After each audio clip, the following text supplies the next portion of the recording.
So as you may know, my name is Katie Leveto, and I'm a zoo technology student from Jefferson Community College. This presentation gives an insight about my summer animal care internship at Lehigh Valley Zoo in Chenexville, Pennsylvania. Nick Somione and I traveled 5.5 hours to Allentown, Pennsylvania, where we would be staying at Muhlenberg College dorms for the duration of our internship. Allentown was a huge town with a high rate of crime, which was a tad scary for Nick and I, both coming from a small town. Our dorm was about 25 minutes from Chenexville, where the zoo was located.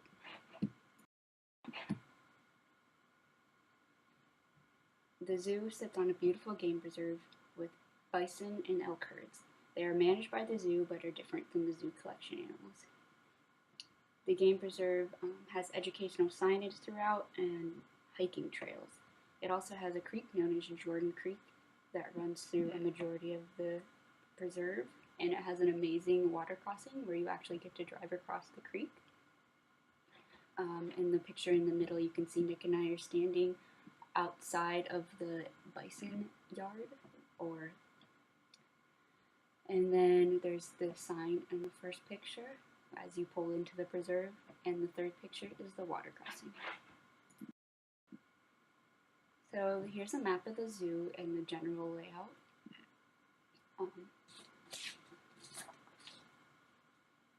So Lehigh Valley Zoo's mission is to create a safe, engaging, and enlightening wildlife experience for guests of all ages as it demonstrates leadership in cultural, scientific, and conservation communities. Something that amazed Nick and I about the zoo is the amount of conservation work that was being done.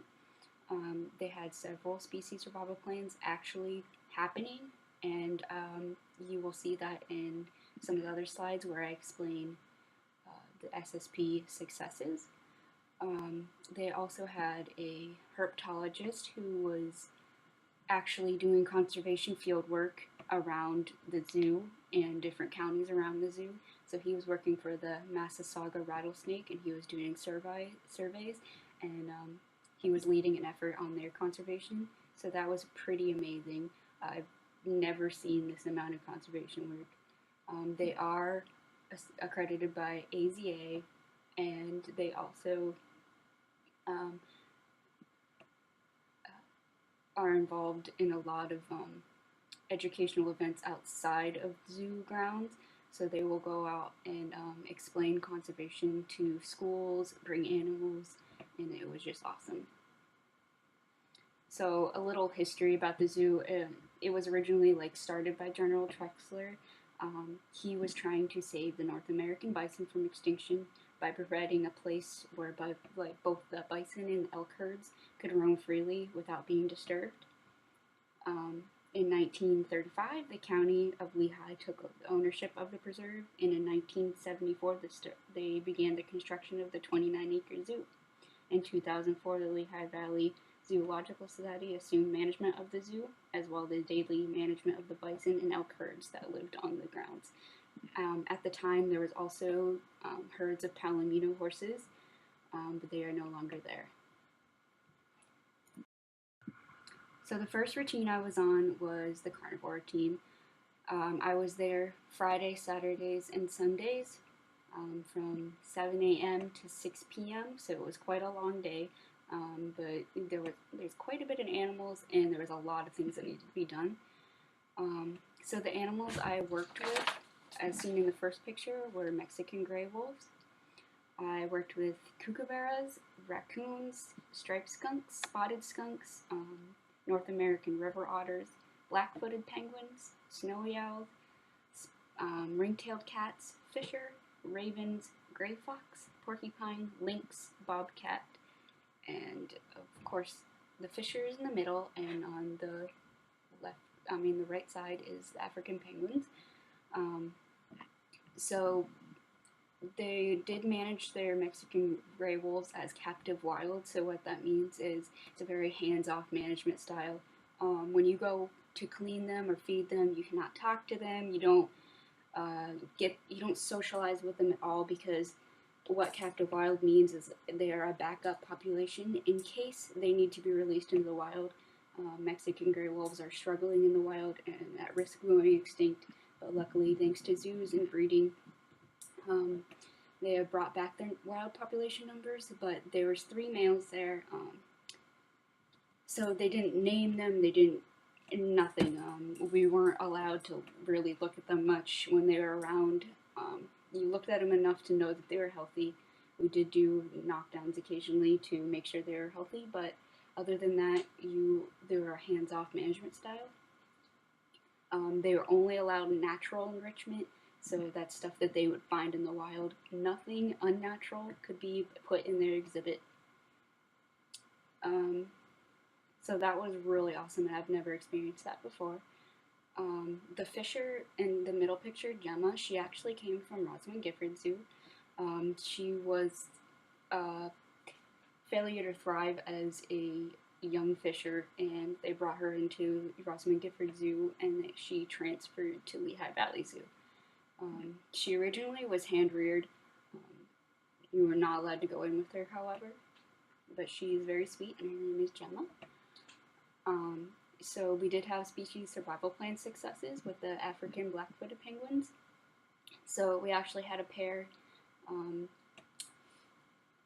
Dawn and Clytie, were 2 penguins that were a pair that was approved by the species survival plan from AZA.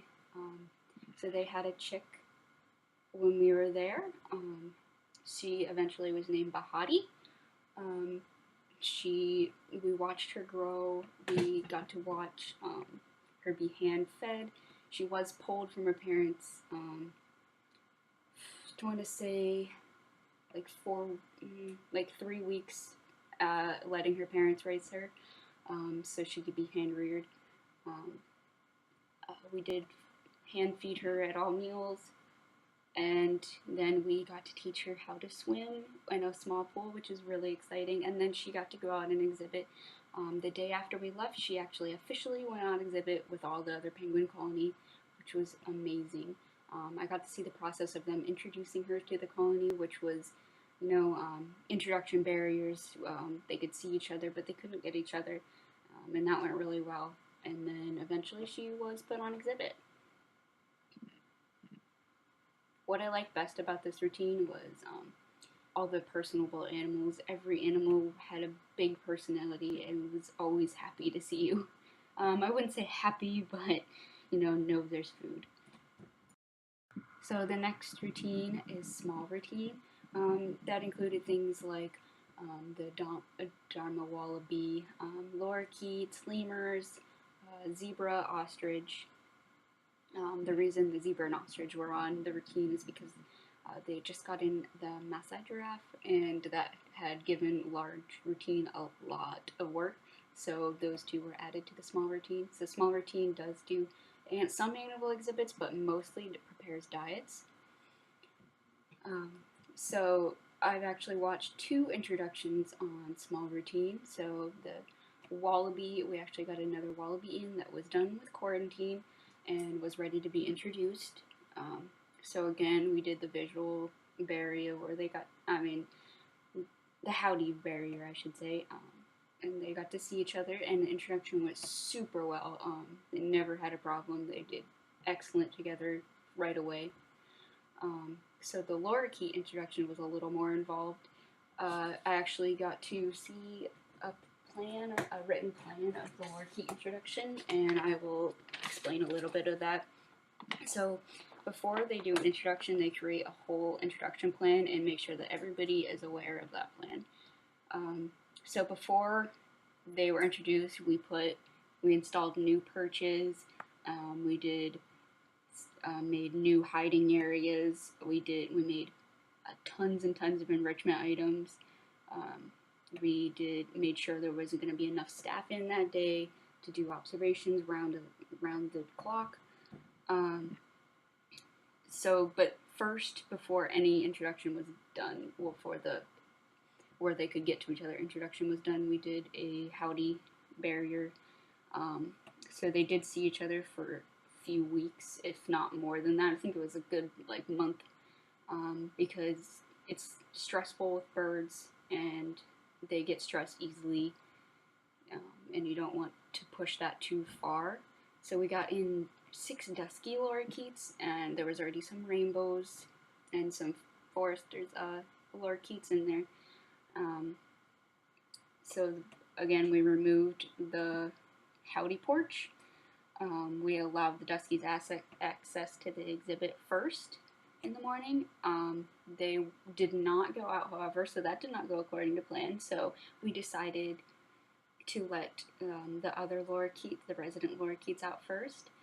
So they went out, and then the dusky lorikeets came out. So they did come out.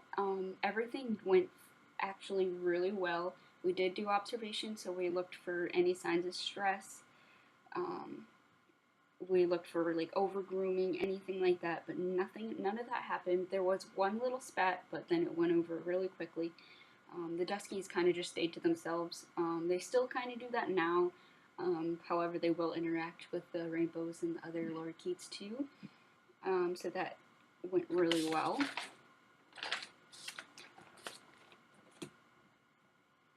So the thing I liked best about the smaller team was making diets. That was absolutely fun. You got to learn the dietary needs of everything, and I just loved chopping up veggies. So the last routine is large routine that took care of the bison and elk herds on the preserve. They also had scimitar oryx. We got the Maasai giraffe in named Murphy, so that was amazing to see. They had, what else did we have on large? We had audads, which are kind of like a mountain goat.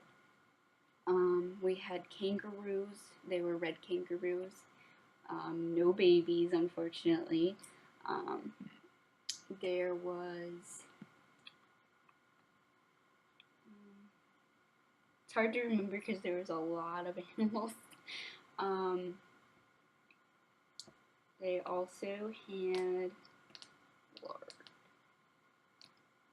camels and stuff like that. But the major thing that I remember from them was the species survival plan success of the scimitar oryx.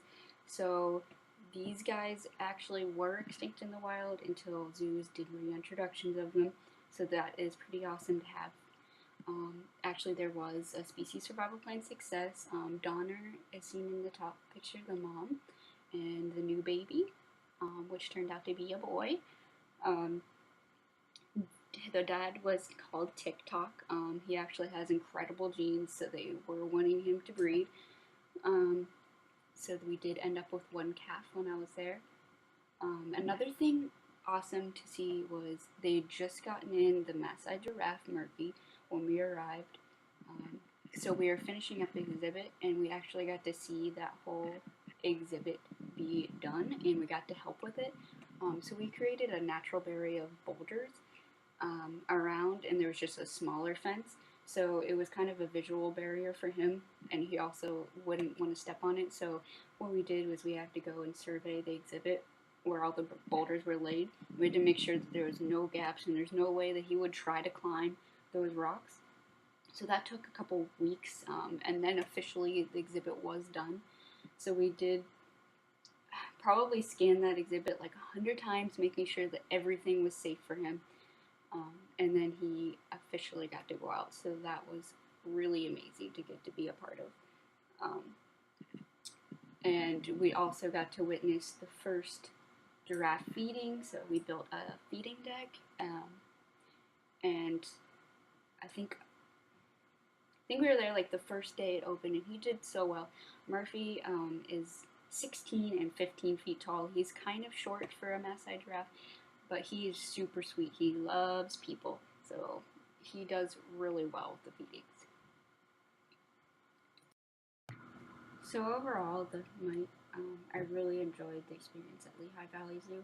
It was a long hours and pretty hard work in the afternoon with landscaping, any little tasks that the keepers couldn't get to themselves. But I learned so much for conservation efforts, like with all the SSPs going on. I learned a lot about that. I learned about the captive wild programs. And another valuable thing that I learned was we were allowed to do keeper talks. So basically, all the interns would take over all the day's keeper talks, which every day there was like five or six going on. The main one was the penguin talk because there's 11 a.m. and 3 p.m. feeding for the public. So within 3 weeks, we had to be doing those. So I got pretty good at public speaking, which was amazing because we're going to need to know that in this career field. Overall, again, this was a great experience, and I totally recommend this internship to anyone who would like to be able to do it at this zoo. In the next section of my presentation, I'll go over a special skill that I learned from one of the keepers named Chris, who is mainly on large routine, and it will be awesome. So one very useful tool I learned during my large routine was toxic plant identification, because with hoof stock, especially with the elk and the bison that are out in the fields, that we don't get in there very often because we're not hands-on with them. So toxic plant identification was very important for us when we go into their areas, to make sure that we're grabbing that and IDing that and getting that out of there as soon as we can and when we can. So I learned this from Chris. He was a part-time keeper for mostly on large, and he was also a tech guy, but he was super good at plant identification, so I asked him to show me a few things. So the first thing that people even may think of first is nightshade. So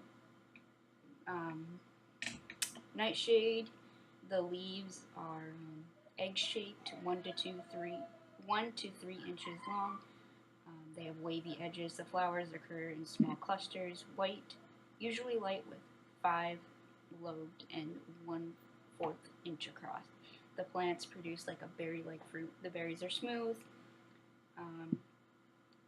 They are green in color until mature. They're black at maturity, and they contain numerous seeds. So they mostly occur summer and fall. Unripe berries are especially poisonous. So they're common in yards, gardens, open fields, open woods. So this is where a lot of the hoofstock are. So symptoms of the poisoning is weakness, trembling, labor breathing, nausea, diarrhea, and can lead to death. Symptoms can occur within a few hours or up to 1 to 2 days. So this is important to ID and pull out as soon as you can, especially those green berries are very toxic to your hoofstock. Another one is cockleburr, which is just known as burr to a lot of people.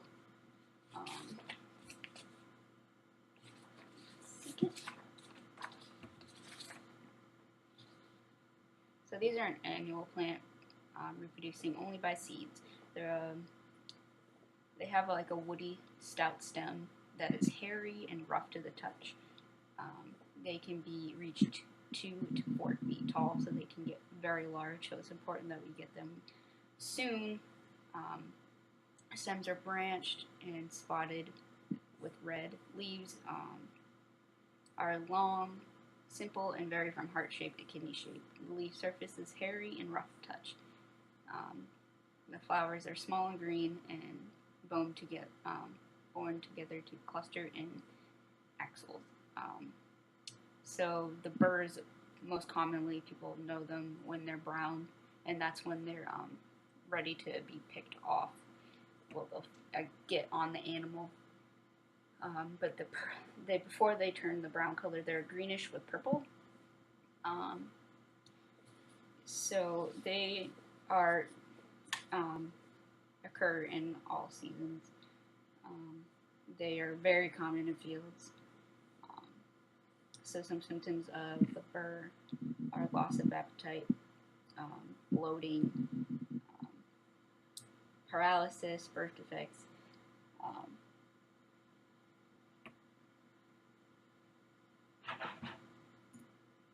This plant is especially deadly to pigs.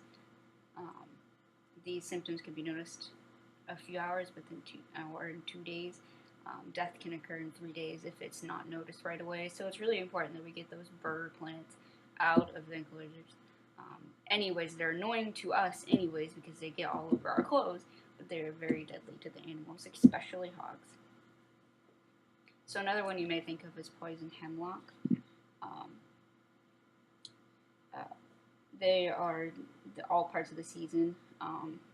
They like wet, like ditches, field edges, stream edges, and so we had a lot of this in the elk enclosure because there's a small stream running through it. So that was important that once we could get in there, that we could pull that out. Most people can spot a hemlock, so they have like a flowering stalk. They got a parsnip-like, and the roots resemble small white carrots. The stems are erect, hollow and hollow. The stem is branched, slightly grooved. Leaves are large. They're finely divided and toothed, with lacy appearance and smooth and dark green in color. When crushed, leaves give off like a parsnip odor. The flowers are large, flat top to slightly convex. The petals are white and appear from midsummer through mid-autumn. So you'll notice them mostly when they're flowering, but they can be spotted if they're not flowering. So some symptoms of poison hemlock are loss of appetite, bloating, paralysis, birth defects. So it can affect the nervous system. Again, symptoms can occur a few minutes from a few hours. Death can occur as soon as 15 minutes. It really depends on which hemlock it is, but it is very important that we get the hemlock out of the pastures.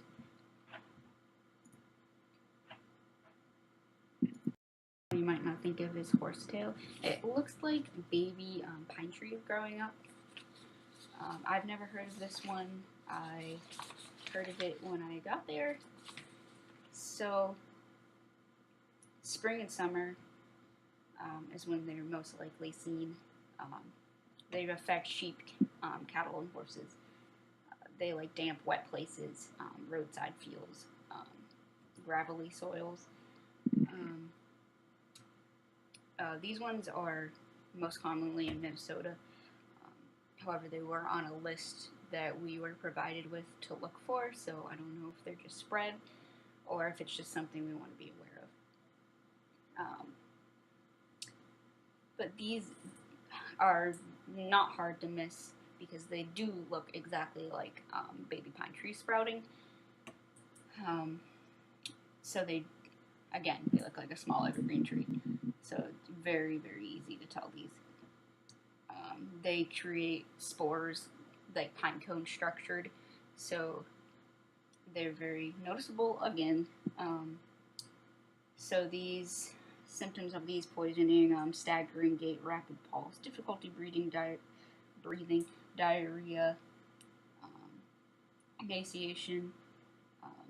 Death usually is preceded by convulsions and coma. It's maybe noticeable in cows by decreased milk production, trembling in sheep. So it's important that we pull these. Another one is red root pigweed.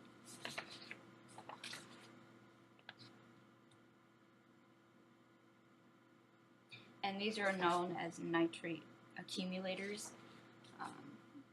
So what they do is they take a lot of the nitrate out of the soil and accumulate them in their tissues, I should say, but not really tissues because it's a plant, but you know what I mean. So they will, all grazing animals are sensitive to these nitrate accumulators.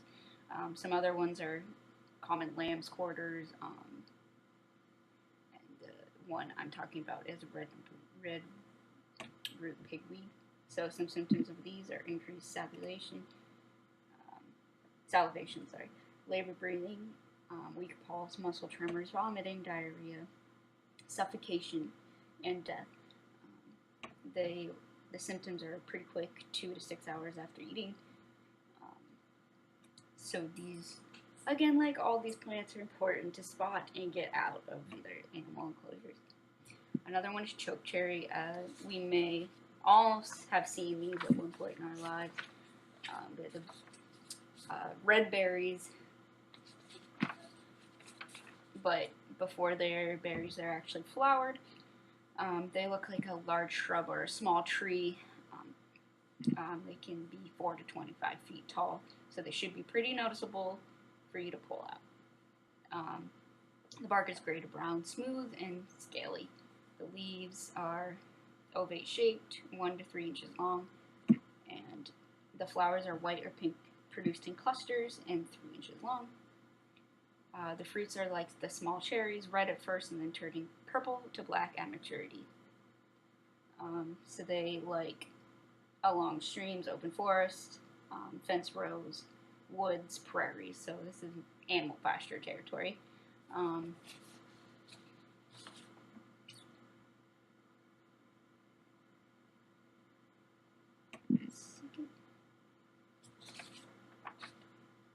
So some symptoms of these are slobbering, muscle tremors, increased respiration rate, rapid and weak pulse, convulsions, labored breathing, abdominal pain, depression, which is a new one I've never heard of, paralysis, coma, and death. You can notice it within 30 minutes of the poisoning. So again, these are fairly noticeable. The flowers are even noticeable. Of course, the bright red cherries are noticeable, so we need to get that out of the pasture. So that's just a quick overview of some plants, what they look like, so that you can just immediately pull them. Even if it looks like the plant that may be poisonous, we were told to pull it. So I've pulled many things that looked like nightshade. They may have not been nightshade, but it's very important that they were out of there anyways. Of course, what I recommend, which was what we did at the zoo, is we took out pictures of all these plants, and if we had time, we would go through the pasture, take the pictures with us, and compare them to the plants that were there, and we'd take them all out. Most animals will know to stay away from them, but young animals may not be as experienced as older animals, and they may ingest this, but not saying that an older animal cannot ingest these, but it's a lot with horses. What I notice is they will stay away from what's poisonous. However, we need to do our part as animal management to get rid of all these poisonous plants, or toxic plants, because we need to be looking out for the well-being of these animals. So hope you enjoyed this whole presentation.